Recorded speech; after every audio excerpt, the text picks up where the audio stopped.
नमस्कार. आज मी तुमच्याबरोबर कैरीचा झटपट असा मुरंब्याची रेसिपी शेअर करणार आहे. तर चला वेळ न घालवता रेसिपीला सुरुवात करूया. कैरी स्वच्छ धुवून घेतली. आता त्याच्यावरची देठं काढायची आणि आपल्याला सालं काढून घ्यायचे.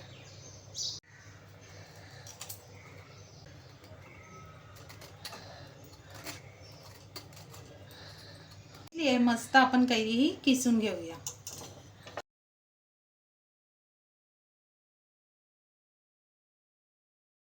आता हा जो कैरीचा किस आहे तो घरातल्या कुठल्याही एका वाटीने आपण मोजून घ्यायचा आहे. आता इथे 2 वाट्या एवढा किसलेला कैरीचा किस आहे. त्यासाठीच मी किसलेला 2 वाट्या एवढा गूळ घेतलेला आहे. आता बारीक गॅसवर कढईवर आपण हा कैरीचा किस आणि गूळ जे आहे ते एकत्र अगदी व्यवस्थित ढवळत राहायचं आहे. जोपर्यंत गुळाचा पाक तयार होत नाही तोवर आपल्याला हे परतत राहायचं आहे.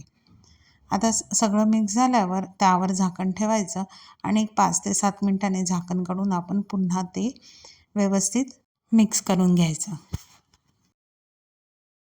आता त्यामध्येच एक दालचिनी, एक लवंग, अगदी चिमूटभर मीठ आणि पाव चमचा एवढं वेलची जायफळची पूड घालायची आणि व्यवस्थित पाक सुकेपर्यंत आपल्याला ढवळून घ्यायचं आहे.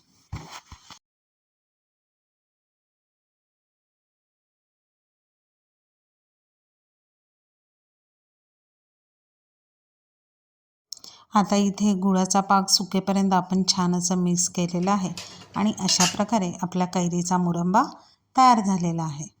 मुरंबा थंड झाला की एका एअरटाईट डब्यामध्ये भरून अगदी तुम्ही वर्षभर हा मुरंबा खाऊ शकता. आहे की नाही मस्त झटपट असं होणारा कैरीचा मुरंबा. तुम्ही हा मुलांच्या टिफिनमध्ये भाजीचा कंटाळा आला असेल तर चपाती, भाकरी, ब्रेडबरोबर तुम्ही अगदी सहज खाऊ शकता. मग नक्की ही रेसिपी घरी ट्राय करून बघा. रेसिपी आवडली तर रेसिपीला लाईक करा, शेअर करा. यूट्यूबवर बघत असाल तर चॅनलला सबस्क्राईब करा.